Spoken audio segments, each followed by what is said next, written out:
Hello, कैसे हो dear student. I hope आप अच्छे होंगे। आज मैं आपके लिए लेक्चर 4 लेकर आया हूँ, जिसमें मैंने आपको लेक्चर 3 में मानव मस्तिष्क या मानव तंत्रिका तंत्र के बारे में बताया था। ठीक है, मैंने आपको चैप्टर प्रोसेस कराया था। चैप्टर प्रोसेस में जो आज का टॉपिक है अपना लेक्चर 4 में जो टॉपिक है पादपों में समन्वय एवं नियंत्रण। ठीक है बच्चों, आज हम जो बात करेंगे वो पौधों के बारे में बात करेंगे। जैसे भाई सोचो, जैसे मानव में होता है नियंत्रण एवं समन्वय, तो ऐसा पौधों में भी तो होता होगा, पादपों में भी तो होता होगा। ये भी जैसे कुछ पेड़ पौधे ऐसे होते हैं, जैसे छुई मुई का पेड़ होता है, एक छुई मुई का पेड़ होता है, जैसे ही हम इसको उसको स्पर्श करते हैं या उसको टच करते हैं तो उसकी जो सेल्स होती है वे एक जगह सिकुड़ जाती है, एक जगह सिकुड़ जाती है। और जैसे कोई बेल है, जैसे काशीफल की बेल है, और भी उसमें बहुत सारे, यानी कि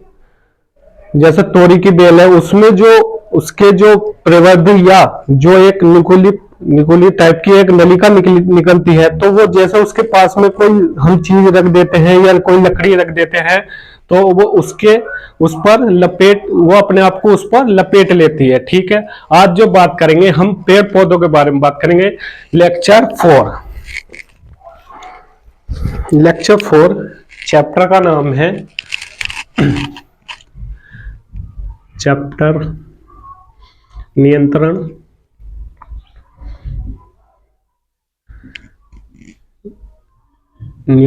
एवं समन्वय।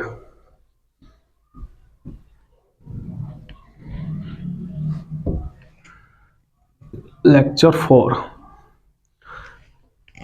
Control of coordination.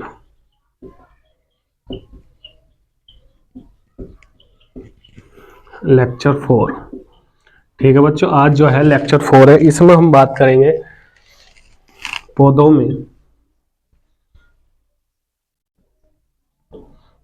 में समन्वय एवं नियंत्रण।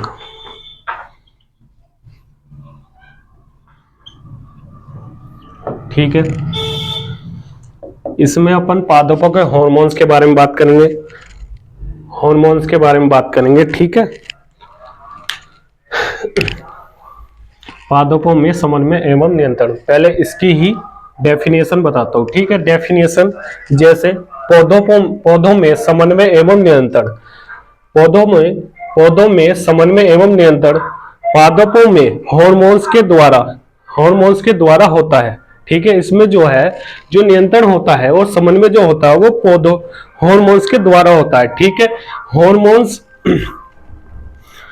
जिसे फाइटो हार्मोन्स भी कहा जाता है, जिन्हें फाइटो हार्मोन्स भी कहा जाता है। ठीक है, इसकी डेफिनेशन आपको याद रखनी है। पौधों में समन्वय एवं नियंत्रण पादपों में हार्मोन्स के द्वारा नियंत्रण किया जाता है, उसे हम फाइटो हार्मोन्स भी कहते हैं। ठीक है बच्चों, उसके बाद जो आती है, दो तरह की गति आती है। एक गति आती है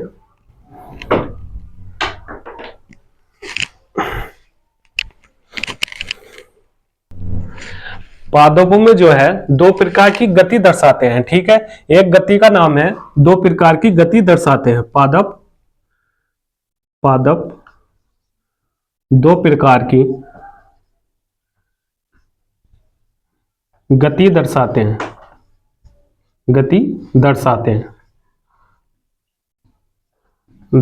हैं। ठीक है, नंबर एक गति जो है वृद्धि में मुक्त। ठीक है, वृद्धि में मुक्त। दूसरी जो है वृद्धि में आक्षित। आक्षित का मतलब जानते होंगे आप, अक्षीय से जो गति होती है, अक्षीय यानी कि जैसे कोई पेड़ है जो उसकी टहनी है तो वो अक्षीय माना जाएगा। ठीक है, उसके बाद वृद्धि में मुक्त जो एग्जाम्पल है वो छुई मुई का पेड़ है। जैसे ही हम छुई मुई के पेड़ होता है, जो पादप होता है, जैसे ही हम उसको टच करेंगे तो वो अपनी कोशिकाएं जो होती है, जो उसकी पत्ती होती है, वो एक जगह को सिकुड़ जाती है। वो सिकुड़ने का कारण जो है वो जल, इसमें और भी आगे आएंगे, और भी टाइप्स आएंगे।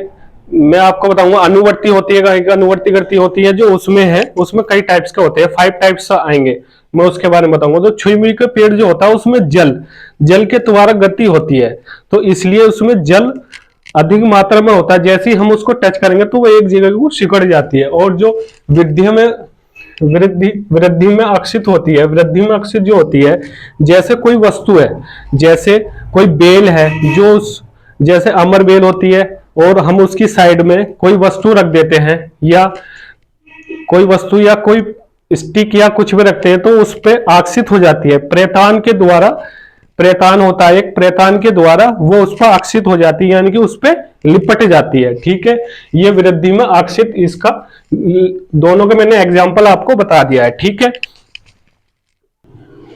अब गति जो होती है, गति वृद्धि में मुक्त गति, यही इसके एग्जाम्पल है जो मैंने बताए हैं। वृद्धि में मुक्त गति, वृद्धि में आकर्षित गति। अब इसके बाद जो आएगी वो वृद्धि में मुक्त गति प्रेतान, प्रेतान के द्वारा। प्रेतान के बारे में बता दिया मैंने। प्रेतान जो होती है आकर्षित, आकर्षित के द्वारा होती है। उसके बाद जो होगी, उसके बाद जो बात करेंगे हम अनुवर्ती गति के बारे में बात करेंगे। अनुवर्ती गति, अनुवर्ती गति, अनुवर्ती, अनुवर्तिनी, अनुवर्तनी, अनुवर्तनी गति, अनुवर्तनी गति।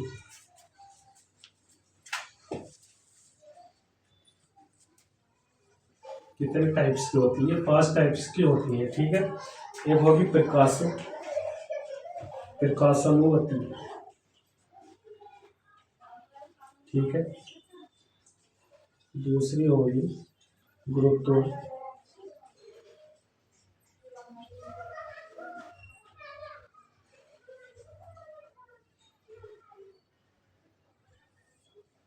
गुरुत्व,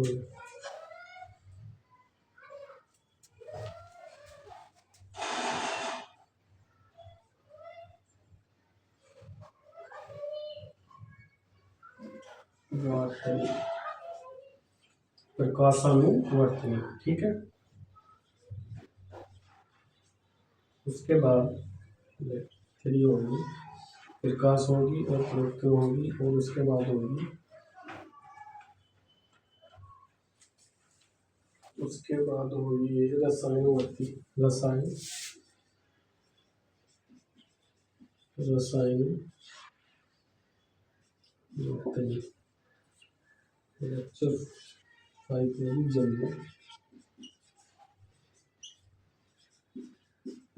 ठीक है, ये 4 टाइप्स की होती है, 4 टाइप्स की होती है। प्रकाशीय वर्तनी क्या होती है? प्रकाशनीय वर्ती जो होती है, जैसे प्रकाशनीय वर्ती होती है, जैसे पौधा, हमने किसी पौधे को हम अपने रूम यानी कि बंद रूम में रख देते हैं, और जो प्रकाश पड़ता है, जो उधर से जो प्रकाश पड़ता है पौधे पर, जो प्रकाश पड़ता है, तो उसकी जो पत्ती होती है पौधे की, जो पौधे या पादप की जो पत्ती होती है, तो वो उधर की ओर आकर्षण करती है, यानी कि प्रकाश की तरफ आकर्षण करती है, तो उसको जो बोलते हैं प्रकाश अनुवर्तन कहते हैं। ठीक है, ये आपको याद रखना है। ये आपसे 1-2 नंबर में आपसे जरूर पूछ लेगा, और एग्जाम्पल में भी जरूर पूछ लेगा। ठीक है, यानी कि ऑब्जेक्टिव क्वेश्चन में भी पूछ लेगा। ठीक है, गुरुत्वानुवर्तन जो होती है, गुरुत्वानुवर्तन जो होती है, इसका जो होता है, जैसे जैसे पौधा है, पौधा रखा है, एक तो पौधा रखा है, और उसके नीचे की जो जड़ होती है, जो तना होता है, तो वो नीचे की ओर गुरुत्वाकर्षण के द्वारा नीचे की ओर चला जाता है। ठीक है, अब रसायनुवर्ती, रसायनुवर्ती जैसे ही हम केमिकली या उसमें कुछ डालते हैं, तो उनकी कोशिकाएं अच्छे से वृद्धि करने लग जाती है। जलानुवर्ती जो होती है, जलानुवर्ती, कुछ पौधे ऐसे होते हैं जो जल की ओर को आकर्षित होते हैं, यानी कि जल के द्वारा ही वे वृद्धि करेंगे, अन्यथा वे वृद्धि नहीं करेंगे। ठीक है, कुछ पौधों को जब आप अगली कक्षा में आओगे, या जब आप 11वीं 12वीं में आओगे, तो आपको ये चैप्टर, ये ज्यादातर आपको उसी में मिलेगी। ठीक है, बॉटनी के बारे में। ठीक है, उसके बाद आएगा पादपों में हॉर्मोन्स, पादपों में हॉर्मोन्स,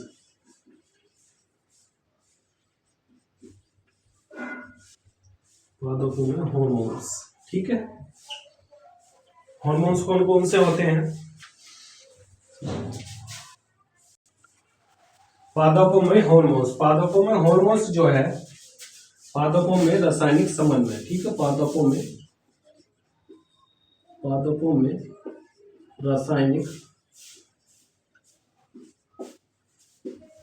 रासायनिक समन्वय, ठीक है। कौन कौन से होते हैं? एक तो ऑक्सीन होता है, एक ऑक्सीन होता है, ऑक्सीन, ठीक है। दूसरा होता है जिब्रेलिन,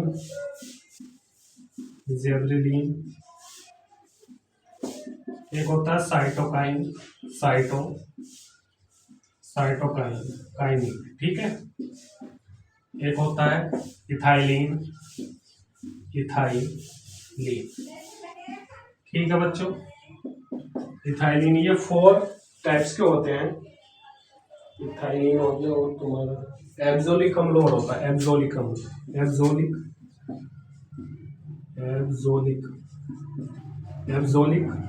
ठीक है। ये 5 टाइप के होते हैं।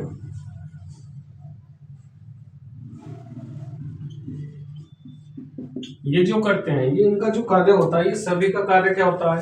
सभी का कार्य एक इसको छोड़कर पौधों की वृद्धि को बढ़ाते हैं, ठीक है। पौधों की कोशिकाओं को वृद्धि को बढ़ाते हैं। और इथाइलिन का जो कार्य होता है, वो फल कच्चे होते हैं उनको पकाने के लिए प्रेरित करती है, ठीक है। साइटोकाइनिन जो होती है, वो कोशिकाओं का विभाजन करते हैं, यानी कि ज्यादातर साइटोकाइनिन का जो उपयोग होता है, साइटोकाइनिन यानी कि कोशिका जो पौधे की लंबाई को बढ़ाना, ज्यादा से ज्यादा प्रेरित करना, ठीक है।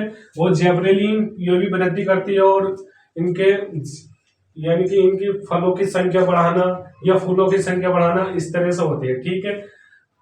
एब्जोलिक अम्ल जो होता है, ये लंबाई को नहीं बढ़ाता है और इसके हार्मोन्स को ज्यादा डेवलप करता है। इसे ये भी बोल सकते हैं, हार्मोन्स अवरोधक भी बोलते हैं, ठीक है। ये जो है तो ये 5 टाइप्स के होते हैं हार्मोन्स, ठीक। ये आपसे ये नाम ही पूछ लेगा, बस ज्यादा डिटेल में आपसे नहीं पूछेगा, क्योंकि ये बॉटनी का पोर्शन है, ठीक है। ज्यादा नहीं पूछेगा आपसे, ये आपको ये ध्यान रखने हैं, सिर्फ 1-2 नंबर में आपसे पूछ लेगा, ठीक है बच्चों। ये इतना ही था। और आप जब ये लेक्चर एनसीईआरटी साथ में लेकर पढ़ोगे तो आपको ज्यादा समझ में आएगा। कुछ इसी से रिलेटेड आपको उसमें इससे रिलेटेड से आपको उसमें शब्द मिलेंगे, ठीक है। आप जैसे ही आपको उस चैप्टर को पढ़ोगे तो आपको वो सारी बातें समझ में जाएगी जो मैंने बोली है।